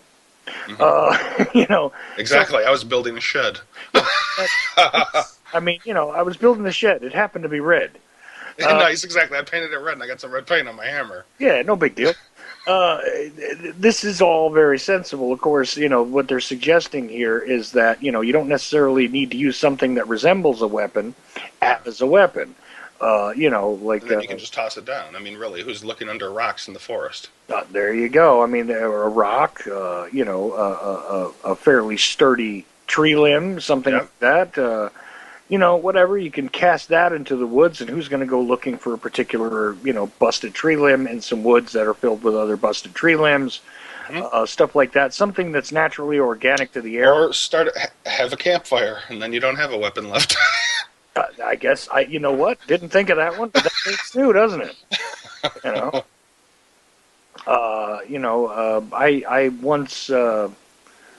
I was having a discussion with somebody about, what happens regarding weapons and the use of weapons and things like that. And, of course, it was in a group. And the discussion was about, well, what do you do in an empty room? What are you going to use for a weapon? And somebody was fairly intelligent posed that question. And I looked around because I'm in a group of people that I thought were relatively smart. And nobody had an answer. So Oh, I got one. went the wall. Yeah, that's a You good know, one. that's that's my first thought. The wall is a good weapon, actually. Yeah, yeah, the wall, the floor. It looks like I'm receiving a phone call. Okay. Didn't ask for him, but let's take. Well, that's fine. Yeah, well, another one I was going to say is the palm of your hand or the front of your head. Oh, yeah, an external weapon. I'm saying outside. Oh, okay. Oh, okay. External weapon. I'm Yeah, sorry. yeah. I should have qualified that, but it was like, what could one use as a weapon outside of themselves? I guess Yeah. I should have said, because that was the scenario that was being presented. I sort of paraphrased what the question that was And asked. and if it's drywall, then you can go for the piping underneath. Uh, oh, looks like our caller hung up. Well, Oh, well, sorry. no problem. But in an empty room, what would you use for a weapon? Outside of yourself, the wall Yeah, works for no, me. yeah, exactly. The wall and You the floor. know, That's what you got. take a look at the door. How sturdy is the knob? There you Okay, go. these Yep. you improvise. But if you use something like that, it's kind of difficult, to identify a wall as a weapon. Yeah. It's not something that they can find, which is easily recognizable as a weapon, et cetera, et cetera. True. Right? So, of course, this is probably what they're leaning toward here regarding, rocks and whatever else. Yeah, rock sticks, hammers, Yeah, why not? Something, bats. something that can be represented as something else in Yeah, a. another part they lament is they said the lower frontal portion of the head, from the eyes to the throat, can withstand enormous blows without fatal consequences. Oh yeah, a busted jaw ain't gonna kill you. A busted Exactly. nose ain't gonna kill you. A busted eye socket Gotta sucks. hit him in the temple, and you hit him in the back of the head. That's Well, listen, you got to choose the best spots. yep. And now we move on, if you would like to firearms. Well, let's get into that because, of course, when we're thinking about the Kennedy assassination, we do know one thing for certain: he was killed with a firearm. Indeed, and this is what definitely drew me to make the connections as I started to look more into the case. Is just some of the description in this line up so perfectly with what happened when you start to make some of the evidentiary connections. It starts off with firearms are often used in assassination, often very ineffectively. The assassin usually has insufficient technical knowledge with the limitations of weapons and can expect more range, accuracy, and killing power than can be provided with reliability. Since certainty of death is a major requirement, firearms should be used which can provide destructive power at least 100% in excess of the thought to be necessary, and ranges should be half of that considered practical for the weapon. Firearms have other drawbacks. Their possession is often incriminating. They may be difficult to obtain. They require a degree of experience from the user. They are illegal and consistently overrated. However, there are many cases in which firearms are probably more efficient than any other means. These cases usually involve distance between the assassin and the subject or comparative physical weakness of an assassin, as with a woman. Mm-hmm. Part A, the precision rifle, similar to the weapon that is allegedly used in the Kennedy assassination and in the King assassination. In guarded assassination, a good hunting or target rifle should always be considered as a possibility. Absolute reliability can always be achieved at a distance of 100 yards. In ideal circumstances, the range may be extended to 250 yards. The rifle should be well-made bolt or falling action type, handling a powerful long-range cartridge. Mm-hmm. Which, again, all of that description, including the range, Mm-hmm. the fact, 82 yards, I think it was it was 50 some yards from the depository, 80 some yards from the knoll, and under 250 from the other possible location that others have discussed. right, which puts it all well within the tolerance point there, where they're talking about the effective distance for the alleged weapon. Mm-hmm. Okay, if it's properly machined and maintained, etc. But if it's one of those marksman class ones we discussed before, then it's even better. yeah, then it can do much farther. Right, but even the crap rifle Mm-hmm. is capable of pulling things off at 82 yards. I mean, Exactly. it's not necessarily going to be pinpoint, Mm-hmm. but again, if it's properly maintained and sighted in, you have the ability to pull this off. Yeah. Now here's an interesting twist that follows up where they go into talk. They talk about the ammunition and more about the rifles. These are usually preferable to ordinary military calibers since ammunition available for them is not usually the expanding bullet type, whereas most ammunition for military rifles is full jacketed and hence not sufficiently lethal. Military ammunition should not be altered by filling or drilling bullets, as this will adversely affect accuracy. So I think that right there kicks out a lot of they used all these alternate bullets and all this other stuff that people throw in. Oh yeah, It's possible, but it's highly improbable. Of course, the the concept of creating a sabot to fire a Carcano bullet from another rifle, and all of this other speculation that has taken place. And it is possible. I mean, I know that at least in one instance, Rob was talking about an author who found a rarer gun that was compatible with Carcano bullets. So in maybe that one occasion, it is possible. But to have it to be recreated for the exact day to fall under all of the specifications necessary, I'm thinking is a lot more improbable. Right. It's more likely that a Carcano was used. Or multiple Carcanos, in my opinion. Right. That seems to be a whole lot more sensible and explains why rifles disappear. And to be honest with you, among the photographic arguments that I've seen made regarding, switched and tampered with evidence, the fact that there may have been more than one Yeah. rifle, it seems extremely likely to me. I know that's kind of stepping out onto a tree branch here, and I know I'm going out on the proverbial limb, but the reality is that I see photographs here that allege to be the photographs of the one rifle, which have different characteristics.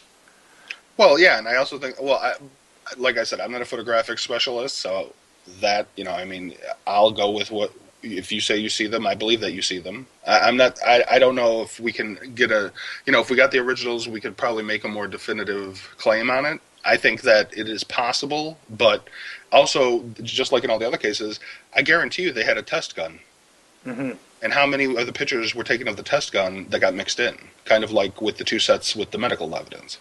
And the same thing happened with the RFK assassination, where you've got, the test gun and the alleged, actual Ivor Johnson, sitting there and being photographed at the same time. That's what happened. I mean, they didn't utilize, when he did the test to determine the rate of stifling involved, at the back of the ear, he didn't use, the alleged Sirhan gun. No. He had to use a similar weapon to create a similar effect and to see what the parameters were. And so, Noguchi, Noguchi doing his job, unfortunately that should have never been in the photographic evidence, but it causes a bit of confusion. Once again, and so I'm willing to attribute a lot of it to incompetence, even with the Carcano. I mean, it's possible that there could have been another gun, but I'm willing to go with these guys just screwed it up again. See, and I would accept that as well, because again, either through incompetence or by other, slightly less nefarious means, we've seen evidence compromised, covered up, lost, and destroyed. Yep. Throughout all of these assaznations, to be honest with you. Yeah, it's just consistent. They really they got it down. Yeah, they got the whole cover up by confusion thing well handled. But back to the specs regarding the firearms here. Again, I wanted to stop you there just to say exactly how consistent that was so far. Oh yeah. So, what else does it have there? It said that the rifle may be of the bull gun variety with extra heavy barrel and set triggers. The Carcano was. It had a heavy trigger mechanism on it that you could set. But in any case, it should be capable of maximum precision. Ideally, the weapon should be able to group in 1 inch at 100 yards, but 21.5 groups are adequate. The sight should be telescopic, not only for accuracy, but because this sight is much better in the dim light or near darkness. As long as the bare outline of the target is discernible, a telescopic sight will work, even if the rifle and shooter are in total darkness. Well, and that's the thing, is that when we talk about the weapon in evidence being, inaccurate and with a defective scope and everything else, the answer usually is that the weapon, first of all, Oswald would have been used to the weapon, which is, completely. Yeah, well, if he was so used to it, why didn't he ever? Is there no proof that he ever fired it? Yeah, that's absolutely ridiculous. But in the time before and after. But let's just assume that he had a secret firing range. Okay, Exactly. let's put it aside. But the defective scope and everything else, and the fact that Frazier had to actually break the thing down and rebuild it in order to bench fire it. Yeah. Accurately. Yeah, I mean, it could have just as been as likely. They could have used. See, I think this would be really dirty. Is they used the marksman Carcano, that went away, and they left Oswald's Carcano because it all still lines up. I mean, in any case, that could have been a drop weapon as well. Mm. That could have just been there to make it Oswald. It could have been a Carcano that did all the fire. And I mean, really, who's going to question? Who would really believe that they would use another Carcano? And then leave his Carcano. That doesn't, that seems like a lot of work, but really it's not when you think about it. Well, no, because if you have an accurately sighted in weapon and you're able to slip it in there, at an earlier point in time, let's just say, because it was pre-planned. Well, and the 16th is when hunting season opened in Dallas, and there were weapons seen in the building on the 20th. Right, and as a matter of fact, even Truly had brought in a rifle, I think. Yep, somebody bought one from across the street, too. I can't remember the name of the employee, but he showed it to Truly. Yeah, well, that was the guy from the Daltex building, wasn't it? I think so, yeah. Yeah, he brought over a rifle. They were just having a little gun talk. I mean, it was like, hey, look, I'm getting ready to go hunting. I got my rifle. You got your shotgun, whatever. This was commonplace, and that's another thing that's also a little odd, is that all these people were very used to seeing guns. It's not like it was a big shocking thing, but at the same time they were also well aware of it, because there was plenty of misadventure regarding firearms in Dallas at the time. Oh yeah, there was actually an area right by the depository on the other side of the train where they would fire guns. Yeah, where they would do target shooting. Right, and you can imagine that was close enough to where these guys worked, because that was kind of an interesting commercial area. That these guys, during their lunch hour might go and, maybe even sight in their rifles and stuff like that. The problem with Oswald getting it in there is, first of all, he didn't have time during the lunchtime to get it done. But secondly, he had to have gotten it past, the guy whose job it was to watch. Things going in and out of the depository building. I don't know. It's a very strange situation, but yeah, it definitely offers the chance of possibilities of people bringing in and bringing out firearms without anyone really paying much attention. Well, right, because there was some traffic like that, and if you bring it in a couple days before, and then you simply stash it until they find the rifle that they need to find. And having been to the depository, I assume when all the boxes were there and all the piping was still there, there was lots of places you could have hidden a rifle. Well, yeah, which is also weird, because the kind of, again, haphazard way something is done. If this was Oswald acting alone, that was not a very swift way to stash that rifle. But no. Okay. Anyway, but moving back to this discussion about the firearms, it all seems to kind of ring true regarding the Kennedy assassination. Well, yeah, and here we go. Is the final part of this section that I think rings nicely. Public figures or guarded officials may be killed with great reliability and some safety if a firing point can be established prior to an official occasion. The propaganda value of this system may be very high. Well, when you have a motorcade route published Days before in the local, which kills Oswald's chances because he hasn't practiced. But that's another story we've told before. Yeah, I mean, this. Although there was, allegations that he had possibly shown up at a firing range, generally seen as unreliable by most. Well, the guns didn't match. They were shooting fire out of the front of them. Yeah, I mean, all kinds of odd things are happening there. Plus, the description from the guy, I can't remember his name, but I remember he had like an alligator hat at one point. Well, it's interesting to note, too. Yeah. It's interesting to note, too, that some of these guys did have Carcanos, but they just weren't the same one. Right. That was the other odd thing. And one of them, I forget what the description... Oh, it was the description of the strap that was the strangest thing with that whole thing at the firing range. Mm-hmm. because okay, let's just assume they made a mistake, but these guys are gun guys. They're all looking at each other's guns. This is what happens. Yeah. Okay, but the description of the strap was not that homemade nonsense that Oswald had. No, it was a good one. It was a really good one, Yeah. and you know, So somebody else had a Carcano with the right pieces. yeah, like you know, somebody had the deluxe model as opposed to you know, Yeah. Oswald's beat up, you know, model with the ugly strap and all. So Well, and that is an interesting, I think, an interesting point to note too. Yeah, if they had the better version with the strap and the proper sighted in scope, they could make the shots. oh yeah, easily. Yeah. Easily, it wasn't. It's Even Oswald might have been able to, even without his practice, if he had not the one that they assigned him, but the marksman version with all the proper accoutrements. well, right, and I mean, not okay. Let me just say that it's probably not the easiest thing in the world to do, No. but considering the changing in trajectory, with you know, with the car going away and all that other stuff, it is actually doable. Mm-hmm. You know, it's not like an impossibility that, you know, for years people tried to serve up the idea that it was completely impossible. It's difficult if you haven't practiced a similar scenario, and they did state there that, you know, you're going to have somebody, you know, one of the problems with firearms is you need somebody who is, you know, skilled and practiced. Oh yeah. Well, and the well, as far as I'm concerned, that the beginning and the end of the practice argument with anyone who wants to say he didn't need practice is the trigger mechanism.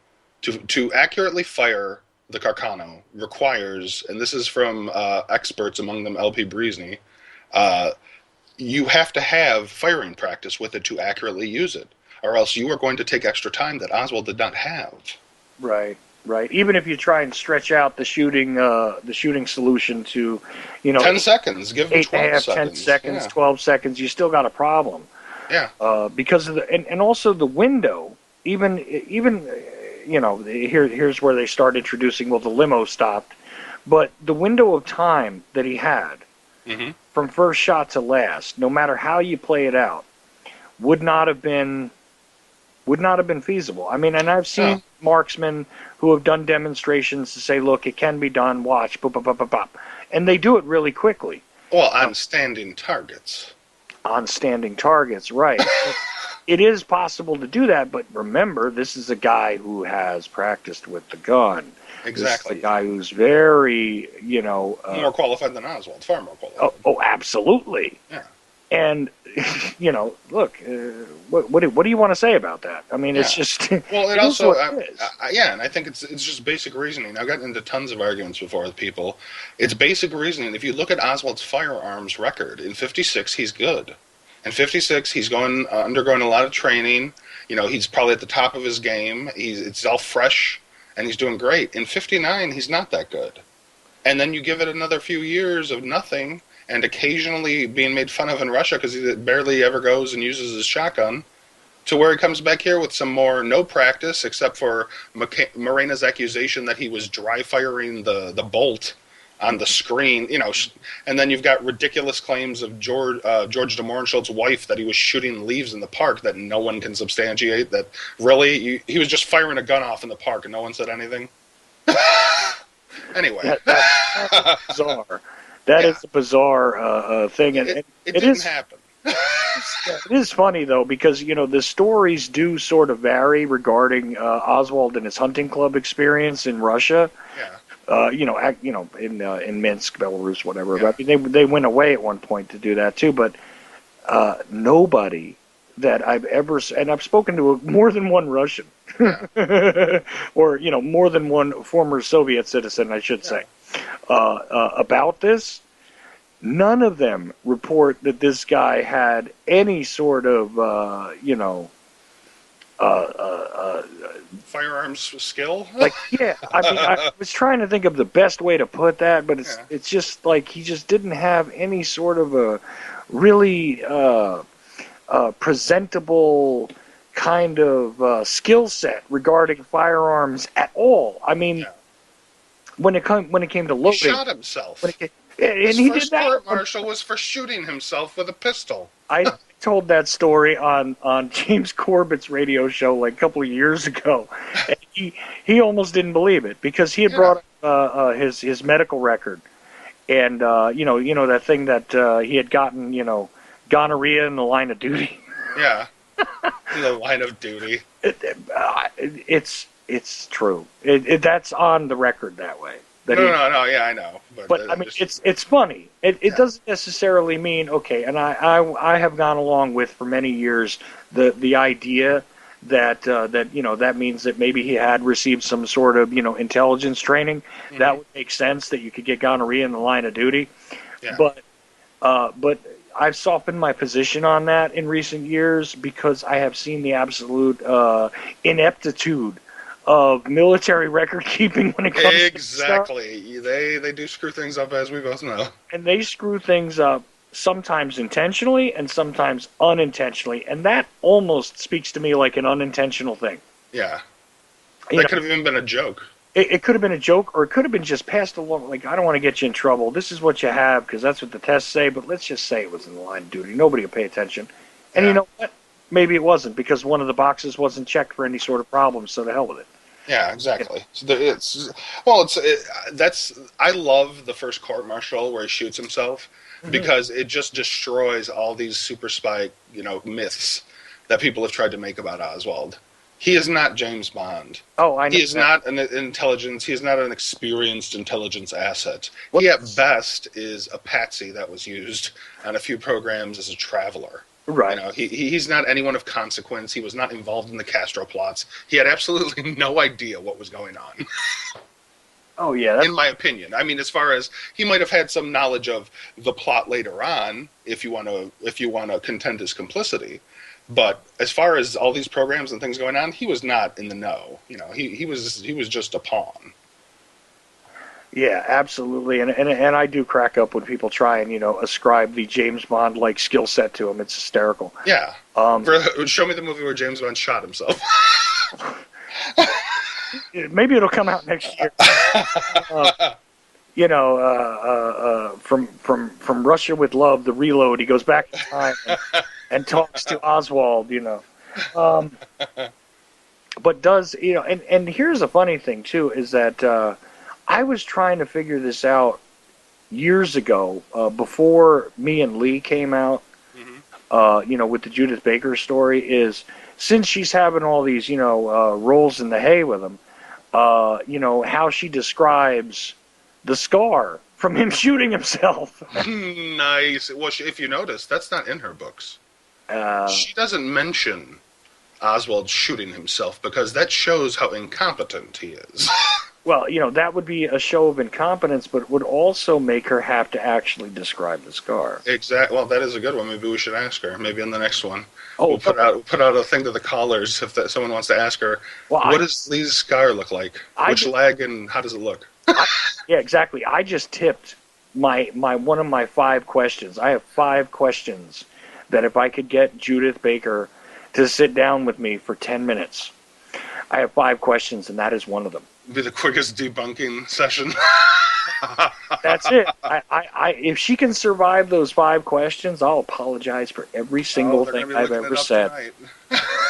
But that's one of them. So now I got to replace it. But I'm telling you, I got a set of 5. Okay. Well, you never hear about that. I never heard about that until which is once again a reason to look at the official files. Oh, right. There is stuff in there that you don't know. Right. And, it totally just blows some of these myths out of the water. Right. So Mr. Super Spy, who's skilled with firearms and was training anti-Castro Cubans with firearms training and people ready. And Oswald's quote is the best. I mean, it is just the most, haphazard dummy quote because he says, "I do believe I have shot myself." when the guy who hears it in the next area comes over to see what happens. Yeah, I believe I've shot myself. That does come from that account. That is funny. That is funny. When I brought that up on Corbett's radio show, he was like totally like, really? Yeah. I said, yeah, he was court-martialed for it. Another time he's court-martialed for throwing a drink in his commanding officer's face or something. Exactly. Those were the 2 court-martials. They weren't. I mean, this is not. This is not the makings of James Bond. This is not. Excuse me, Octopussy. I do believe I've shot myself. Well, darling, it will be shaken, not stirred, in my leg. I know. Oh my God. Yeah, and I don't mean to. You got to laugh about this stuff sometimes. I don't mean to make light of the situation, but Oswald is not a super spy. He is not an experienced intelligence asset. He's just a guy. Right. He's just this guy who was doing his best at what he was doing. Right. And trying like hell to do something. Exactly. That'll give anybody. He was trying like hell to do something. Exactly. What he was actually accomplishing, on the other hand, is the debate. Yeah, and the extent of his involvement is very low. Yeah, he's not masterminding anything. Right, and I'm even willing to go along with the idea that he wasn't involved at all. Yeah, no, that's possible that he could have just been a side dupe that was eventually incorporated in. Oh yeah. Mm-hmm. But yeah, that he was in charge of anything just blows my mind when I hear people trying to talk about him like he was some sort of mastermind. Yeah, he was in charge of the abort team, and Yeah, another ridiculous. And I'm sorry to say that I'm sure there's going to be people in our community that are mad at me for saying it, but once again, with the 72 hours, there likely was no abort team that anyone was part of. Well, and how was he going to pull that off between his phone calls to Judy and meeting with Files for citing in his weapon? Yeah, exactly. Yeah, which is utterly ridiculousness too. You know what I mean? Yeah, all that stuff. If you really look at the timeline, these myths fall apart because there isn't time for all of the asserted things they try to pack into the small amount of time they start with. No, because how the hell does Lee Oswald get to Mesquite and make various trips to a hotel? Okay. Yeah, how she said he was doing plane flights. That she never, it's like, okay, well, what plane company was he flying on? Did he ever tell you about where he went? When did he go? Can you give us some of the ticket time? It's just all a bunch of vacuous statements that have no proof whatsoever. Well, they eliminate that discussion by telling you that they were all, military air transport services. Which is fine too. Okay, how did you see it? Did he tell you about everything? What kind of plane was he flying in? I'm sure he might have mentioned it. These kind of things, might be important. But anyway. Anyway, so we'll go back to the guide, knock out a little bit more? Sorry, let's go back to the guide because we're almost done, believe it or not. I mean, it's like a quarter of here, so. I think this one, that pretty much tied up where, the big salient points in my opinion about the Kennedy assassination. And then this one, I wanted to end with the pistols. This kind of flows over into RFK for a second. I also think that the guide can be applied to MLK as well. Well, not only that, but let's not forget that Oswald, allegedly has a pistol, too. Yep. Which, again, is another tainted piece of evidence. Another piece of crap weapon, which was, exported, re-engineered, and then re-engineered again and imported back into the country. I mean, this is like, bottom line crap, which, is delivered by a totally separate delivery company to a P.O. box, which makes absolutely no sense. It's like today trying to imagine UPS dropping stuff off in a P.O. box at the post office. Doesn't happen. Okay? Yep. It's a railway express or whatever. But still, same principle applies. Doesn't make any sense, thank you. But but either way, let's get into the pistols, sure. Okay. Now, this is... some of it is more arcane, but I think some of it applies. While the handgun is quite effective as a weapon of assassination, it is often used partly because it is readily available and can be concealed on the person, and partly because its limitations are not widely appreciated. While many well-known assassinations have been carried out with pistols, Lincoln, Harding, Gandhi, such attempts fail as often as they succeed, Truman, Roosevelt, Churchill. If a pistol is used, it should be as powerful as possible and fired from just beyond reach. The pistol and the shotgun are similar in tactical situations, except the shotgun is much more lethal and the pistol is much more easily concealed. In the hands of an expert, a powerful pistol is quite deadly, but such experts are rare and usually not available for assassination missions. 45 Colt suggested, 44 Special, 45 Sig Sauer, 357 Magnum. Rounds can suffice, but are less reliable. Sub-power cartridges such as 32s and 25 should be avoided. In all cases, here's the thing. Now, Sirhan was using a 22, and that 22 is a 30. I can't remember, but it was all 22 bullets as the ballistics evidence in the Sirhan case. But we don't know the exact weapon that Caesar had that was behind him.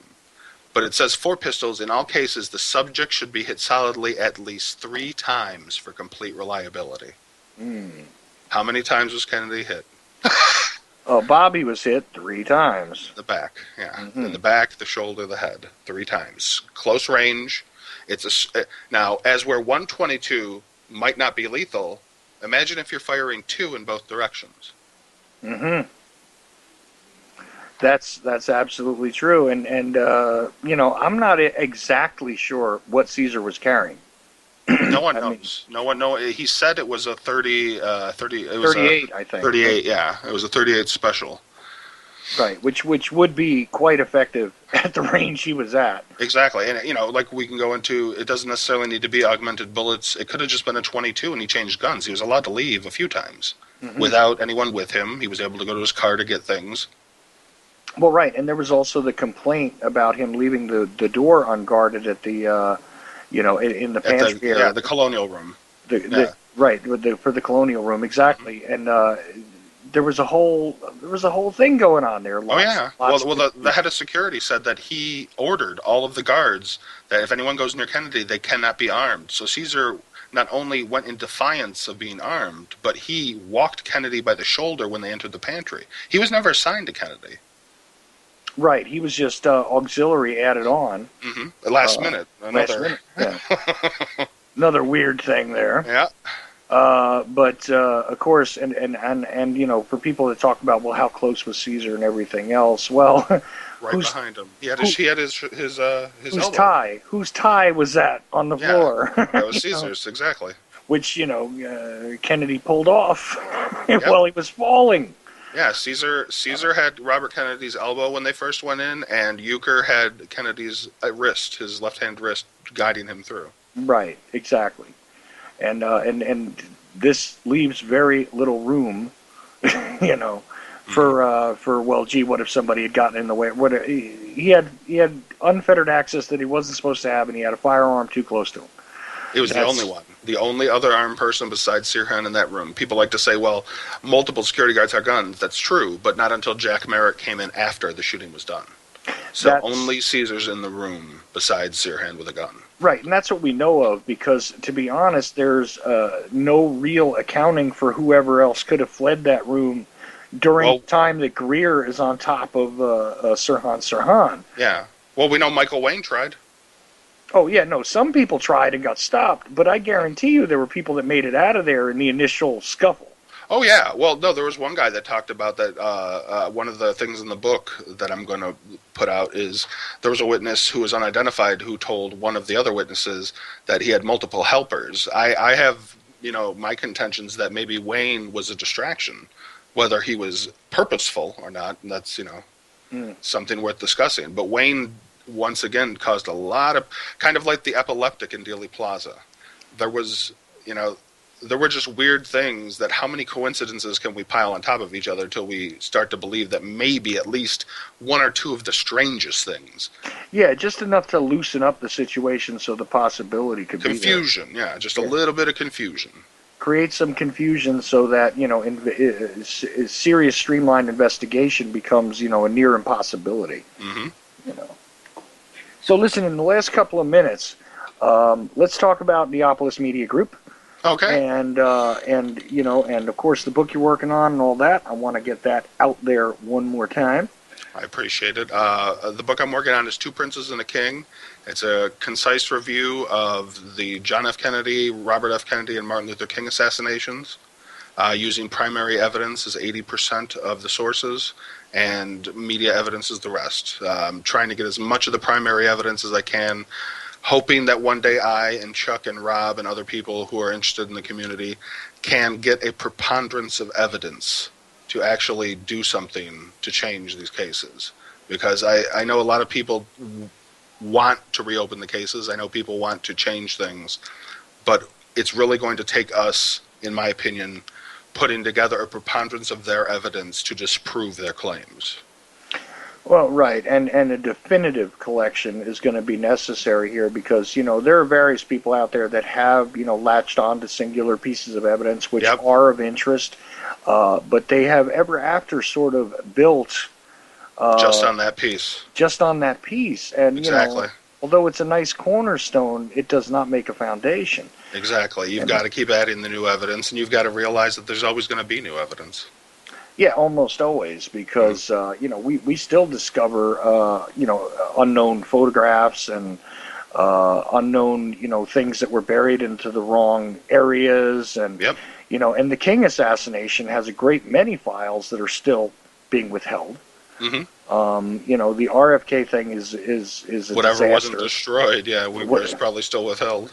Yeah, well, I mean, they have a whole huge array of stuff that just seems to have disappeared.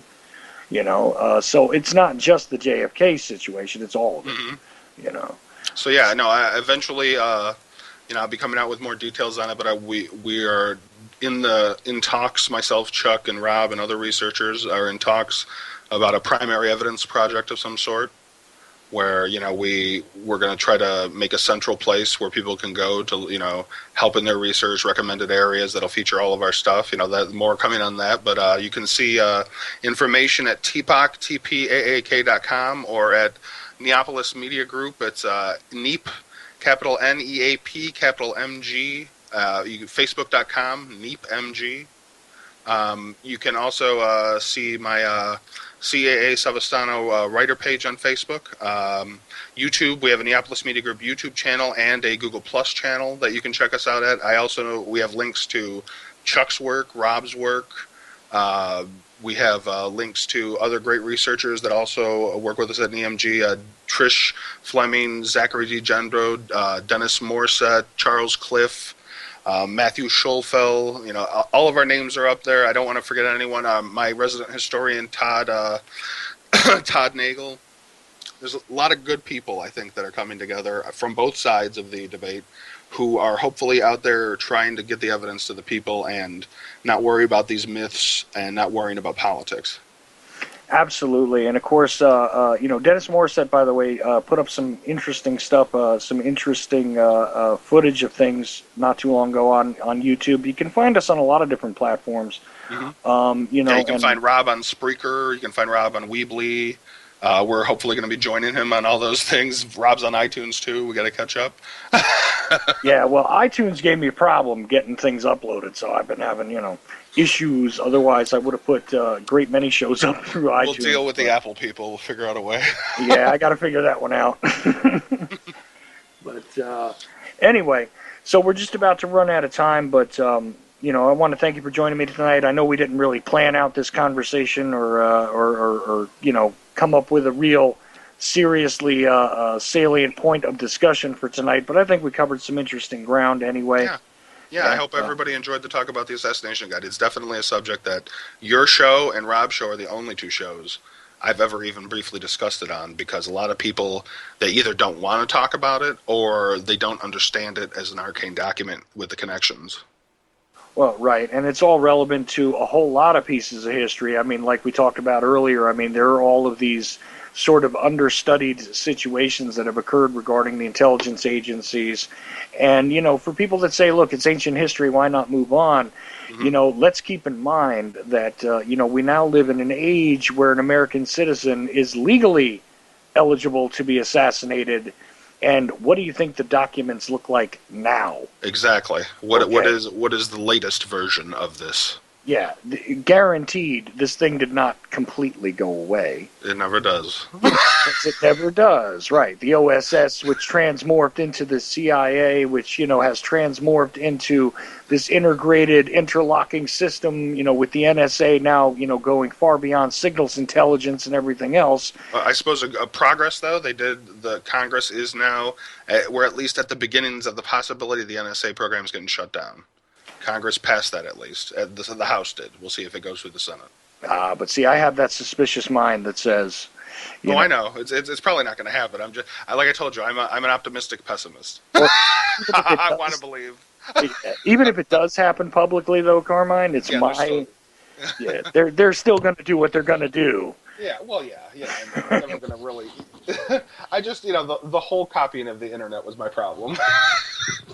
Well... why would that be a problem? All right, we're not going to go there. But look, I want to thank everybody who decided to tune into the Ochelli Effect tonight.